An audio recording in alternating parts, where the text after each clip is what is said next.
are from the train, and because in Ontario we have they're called GO trains, and they're um, it's typically how people go in and out of the Greater Toronto area if you don't drive.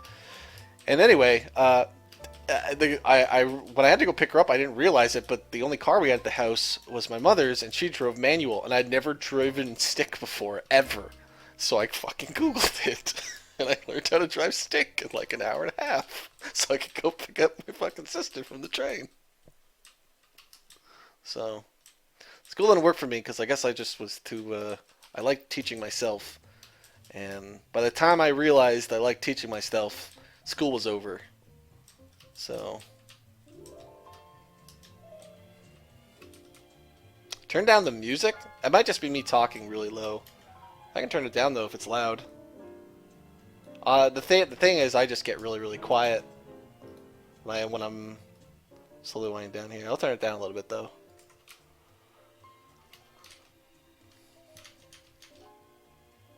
Also, what is your outlook for this channel, and what do you predict for the future? Uh, Eventually, I'll probably close it. That might scare you guys, but I will only do YouTube as long as it makes sense. I will probably always do projects that are all about entertaining people and being entertaining, but there's a lot of things I don't really like about YouTube, and they will never change. I don't really like how YouTube is monopolies on channels. When I was first starting making videos online, there was no such thing like that, because like the website you would compare it to was Newgrounds, and Newgrounds was obviously a very different website, much smaller in scale, but YouTube's all about promoting the biggest channels, and like even a channel of my size that some of you guys would consider big, it can benefit from that, but it can also just never benefit from that. And I always find that I have really good retention. I find that like a lot of you guys, like you find me entertaining and you hang around for a long time. And so it's always bizarre because if I have such good retention, especially when I talk to other people and compare numbers and just see how many dead subs and stuff they have and compare them, it's just like I'm nowhere near like that. It's really weird because it just means that I must not be reaching people if my retention's really high. So I didn't like that because in Newgrounds there was never that problem. Newgrounds always just had it like you only had to be popular for a day, and that was enough attention because they had a front page where YouTube doesn't really have that. So when you want to try to be discovered on YouTube, you don't actually go through YouTube. You go through other websites. So it's like if you get lucky and your post gets upvoted on Reddit randomly, but again, Reddit doesn't want you to submit your own content. It's really weird. But I don't know. I'll do making videos as long as it makes sense. If it ever gets to a point where it doesn't make sense to do them, I probably won't do them. I'll probably still always do entertaining things. Like this is like I don't have any of the skills. I'm an internet guy. I make videos. I work on games, but I'll probably always work for myself.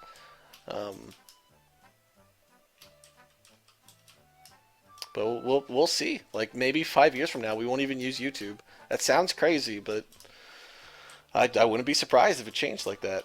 If the internet just completely changed.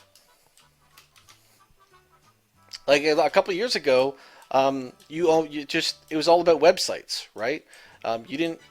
You would want to make your own website and build your fandom through websites.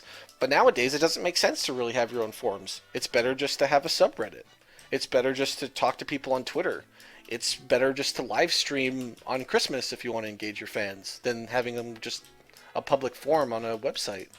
So.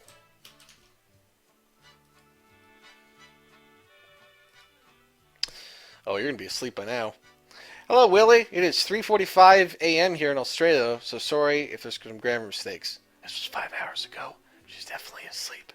Merry Christmas. Have you bought Dragon Age Inquisition yet? I bought it. It's quite fun. I just wish the multiplayer was better. If you haven't bought it, I definitely recommend it. Have a Merry Christmas. No, I haven't. I've never played any of the Dragon Age games. Um, I'm not sure why. I just they've just I've never touched them. I don't really know why. They're probably completely up my alley. I guess it's just been one of those things I haven't touched. I typically don't play a lot of single player games though. Um, I'm not sure why that is either. I guess I'm a very progression based gamer is what I would call myself. Where yeah, this argument isn't going to work for Dragon Age because it's a progression based game. Where I always play games where there's some sort of like another carrot on the stick. And that sounds kind of dumb, but I've just noticed that that's the type of person I am. But there are some games I should probably check out sometime because I bet you I would like them. It was the same way with me in Morrowind. Like for years, I was like, I should really play Morrowind. I should really play Morrowind. And the first time I played Oblivion, I played it for Xbox of all things. That's when I had my first Oblivion experience, and I was just like, oh god, this game is so good. Why did I get this for Xbox? I already want to be on PC. Then I could actually be something other than a melee class and be effective.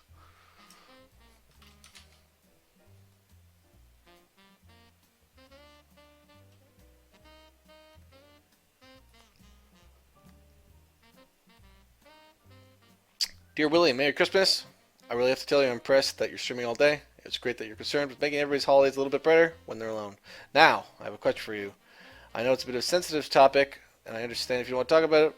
Why did you have a falling out with the Minecrackers? You got along with Etho, Pyro, Milby, and the others, and the content you created was leaving me laughing a lot of the video. I respect your decision, but um, I don't. I like. Please keep in mind that I really don't dislike any of the Minecrackers. I don't like. I don't hate any of them or anything like that. A lot of them are still good friends of mine. Um, Minecrack isn't a really. I mean, it's a very big group. There's like 30 of them, and they're not necessarily all tight knit and friends. Um, some of them are just like they have working relationships together. Some of them are actually friends. But I mean, with that many people, with 30 people, man, like that's like a World of Warcraft raiding guild, dude. In my World of Warcraft raiding guild, I had people I liked, I had friends, and then I had people I just fucking hated. And I would play video games with them every single day, 6 days a week. But there's people that I was just that. But back then, I was just like, if you got hit by a bus, I would be okay with that. Um, but no, I guess when the Play Minecraft thing fell through, it was just kind of one of those. I kind of realized that Minecraft wasn't really a group I necessarily wanted to associate myself with. Because I kind of had a problem with the issue of a group that presents itself as friends, but aren't all entirely friends. And I don't think this isn't intentional that they do that. Like that's one thing to note. I'm really not trying to hate or upset anyone. Um, it's not necessarily they intended to do that. It's just you got to remember that the group was basically just a server. It was just a server you could play on, and everybody came in. And now that group is evolving. And when you're starting to evolve, there are growing pains. And so my thing was when everything was said and done with Play Minecraft, it didn't really make a whole lot of sense for me to keep doing things in a group that I probably should just be a little different from at that point. But like obviously I still do things with the group. I'm still really good friends with Paws. Like I haven't really talked to Milby, but I don't like. There's nothing against him or and even Etho. I've only really done stuff like some DBZ stuff with Etho. I can't even think of anything else me and Etho have done together since like DBZ last year. It's mostly just we're all really busy guys and we're all different guys. And we all work on things, and sometimes you just don't really like. We don't reach out to each other to do things. Sometimes we're all working on our own little projects. So. No, I sincerely don't. I wish no ill will on them. The community likes to unravel things and make big deals out of them. But most of the time, it's not that anyone is an asshole or anyone is a dick or anyone is a jerk to each other. It's just a lack of communication and people just doing their own thing, and then people making big deals out of silence. But I hope I answered that question.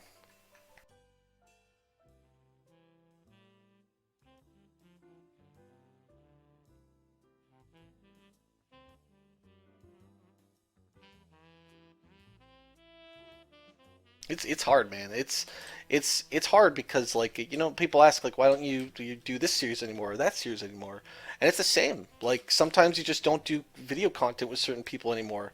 Maybe they don't make sense to do it with your channel. Maybe you're two different sizes. Maybe you're just both working on stuff. Like I haven't asked Etho to do any projects with me, and he hasn't asked me, and I don't. It's nothing vicious or anything like that. It's the same with any of those guys.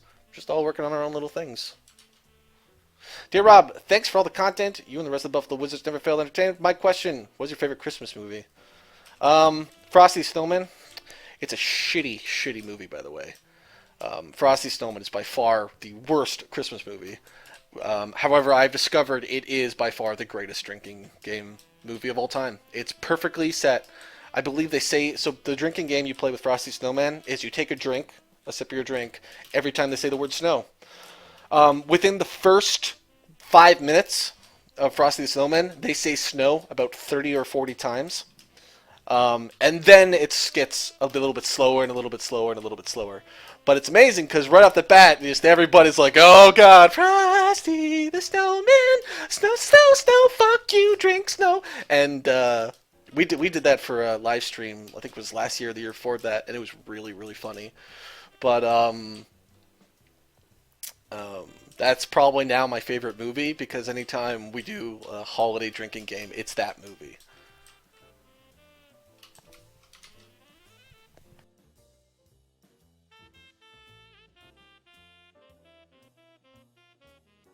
Hey Rob, wrote earlier, but I couldn't think of anything, and now I want to ask: is there going to be any more Harry Potter with Dead Bones? I love the stupidity of it, and sit back, relax, enjoy. I had all the art assets done for the first book of Harry Potter. Me and Dead Bones will finish that book. I don't really want to leave that undone. It kind of I don't remember why we got distracted from it, but I think it might have been Lords. I think Lords started to get in the way. I think in January, me and Deadbones might sit down. If not, it'll just be postponed. But eventually, me and Deadbones will sit down, we'll record it, and then once we start recording it again, we'll just finish the book. Um, that was just one of those things. Like it's like one of those series that it just didn't do well on YouTube. And the thing is, like if it doesn't do well, there's really no point in continuing it. Like sometimes Pause gets a lot of hate because he doesn't finish series, and I know like that can drive people nuts when you don't finish series. But like I agree with him that like if people don't find something entertaining, it is not worth finishing. Especially because it just takes up content. Like right now, I have my Pokemon streams on my channel. I really shouldn't have put those up. They're not worth it.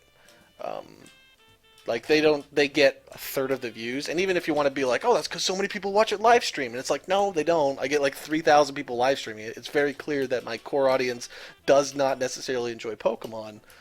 So, and the other problem, it's one of those like, it's episode 72. It's like, well, how are you gonna get absorbed in this 72 episode series? Some people do, and that's great, but it's not like you'll notice like on my Lord stuff, I don't name them. On Tuna Ban or number them. Or Tuna Bandits, I don't number them. And the reason why is most of the time you can just jump in the middle of an episode and it's fine. It might be awkward if you jump in the middle of a co-op, but most of those Lord episodes you can just put it on and stuff's gonna happen. And you might be kind of confused, like what's actually going on here? But it's probably going to be entertaining. I know because I've shown it to people that know nothing about video games, and then it gets laughs out of them. So.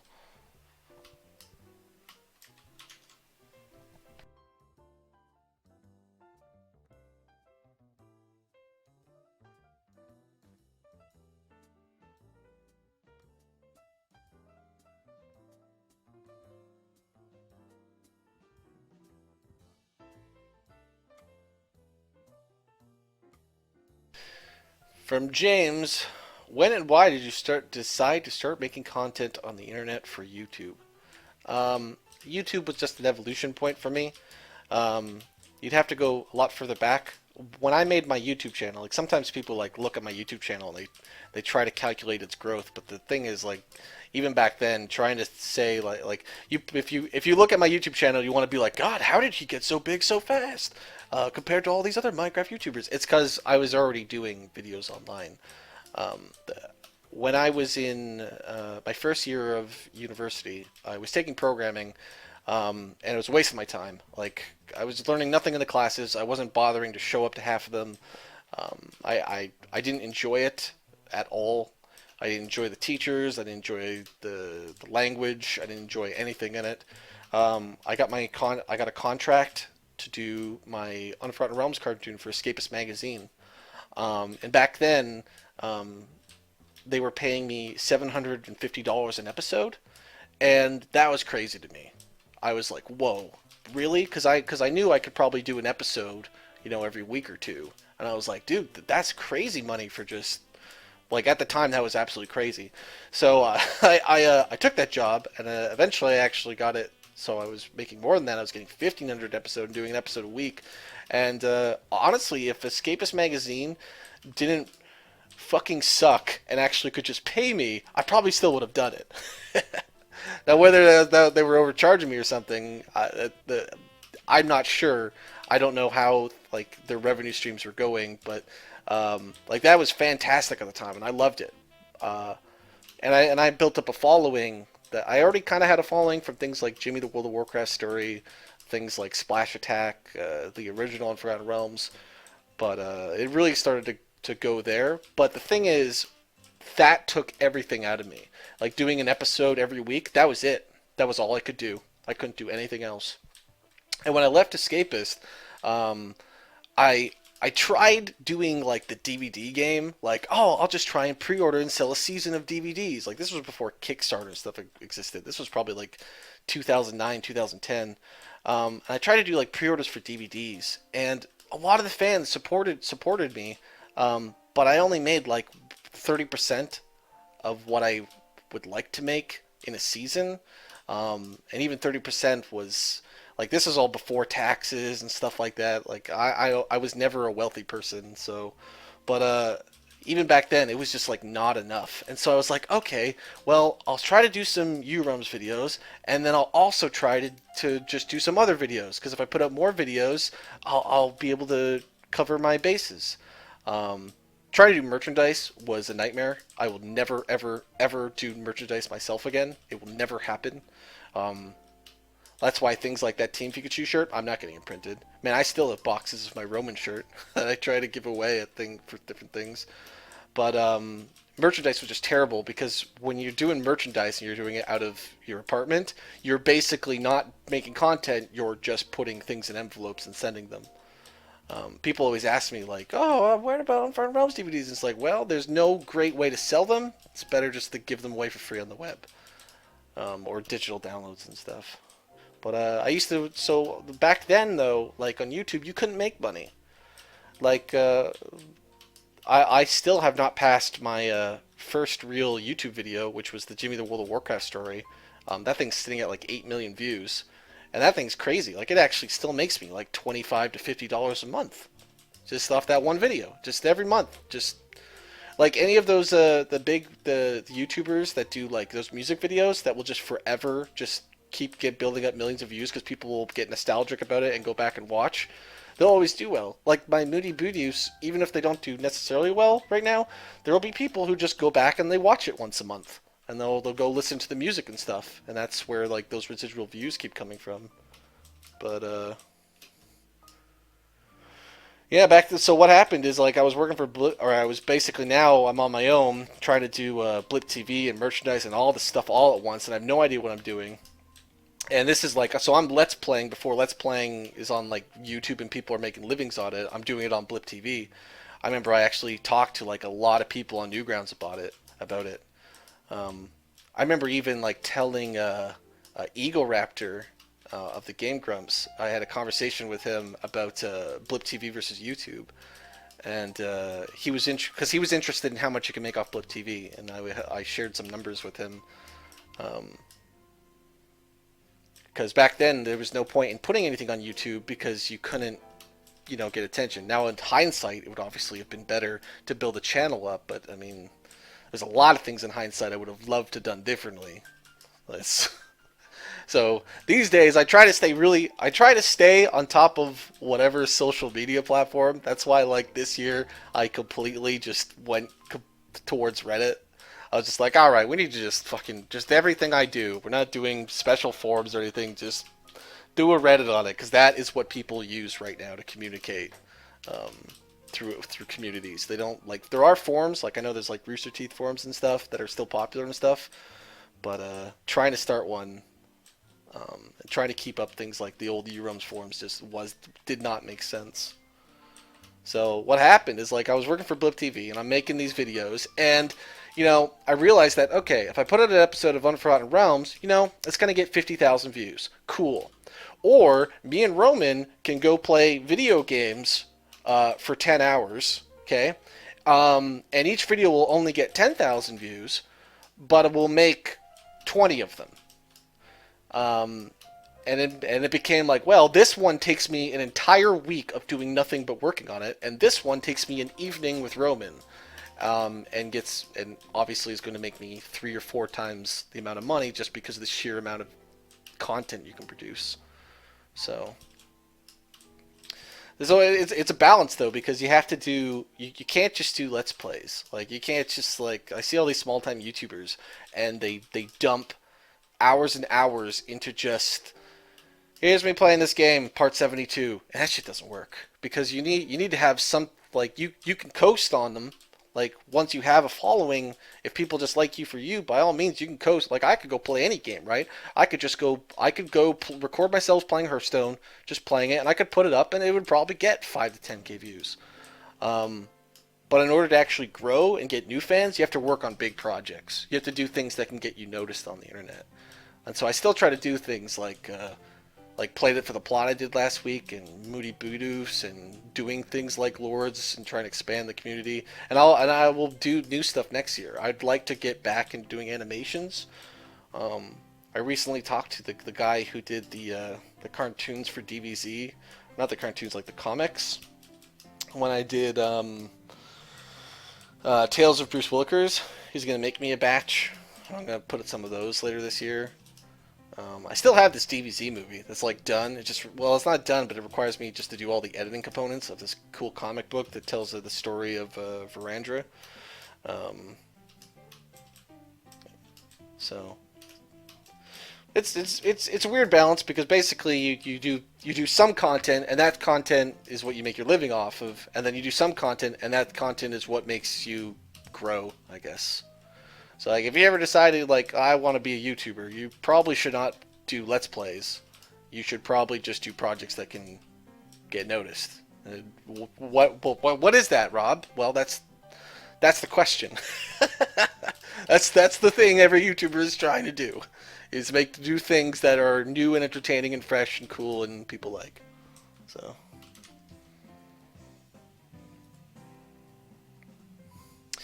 Seth Hart asks, hey Rob, I just wanted to say I enjoyed your content. You're one of the YouTubers. My question is, what would you like for Jesus-mas, and how are you today? Dude, I'm one of those people that sucks for shopping for. There's nothing I really want or need. I drive, like, a really crappy car my grandmother gave me because I don't really want to buy another car. I don't like driving anyway. I'll buy it once this car dies. Once it is no longer economical to keep, then I will buy something. And I won't buy it new. I will buy it used. It will not go fast.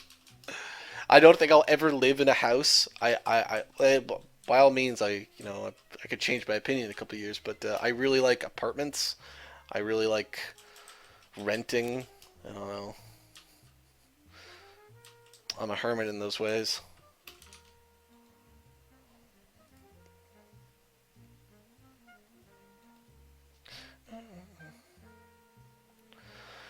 Will the Lords DBZ standalones still be squares? Basically Minecraft without limitations. Merry Nismus, happy birthday, Co. I should have never mentioned them. It's because I do things like my Patreon chat where I talk about these projects, and then I I forget what I've talked to the public, what I haven't talked to the public. Here's what we know about me and Disfin doing a DBZ or Lord standalone. We are thinking of doing it. The end. It's like, it's not on our agenda of things that are important. The reason why, I kind of talked about this earlier today, is DBZ and Lords are both very, very niche games. And if me and Nisvin want to actually make games for a living, we can't start by making niche games. It's perfectly fine if we decide to do that later down the road, but I would rather do that later down the road when we have money we can spend on doing those type of projects that we know we could get return on our investment. But dumping a ton of money and time into those right now doesn't make any sense. So, like, Lords isn't even really a game. I don't even think it would really be a game. It's just kind of a community thing, right? It's just a really cool place to hang out and talk to people, which is neat in itself. But we wouldn't want to charge for it. So, we were gonna make a game that's designed to sell hats. That's that, and the other thing is, like, both of those games I would want to be free to play, and I think free to play is really the future for a lot of games, especially multiplayer games. But it's very clear that the internet of old people, basically everyone my age and older, doesn't get that. Everyone my age and older is like, fucking free to play games. Back in my day, you spent $60 and you got your game and it was done. Yeah, that's true, but there's no such thing as servers for your games, and if they did, they cost $15 a month. And even the games that cost $15 a month did not get necessarily content consistently. These days, in order for a free-to-play game to work, not only do you have to have the game be free, you have to consistently be adding content to the game. Or else it will just fall off the radar in 3 months. And the biggest reason for that is when I was in high school, a new video game came out once a week. Today, 10 new video games come out every day. The market is much bigger. There's more competition. Like, a lot of people, there's a huge group of people that the only way they play video games, if it's on Steam sale. If it ain't on a Steam sale, I ain't buying it. A lot of people don't even buy games new. They will just buy games when they go on sale. They just wait. So,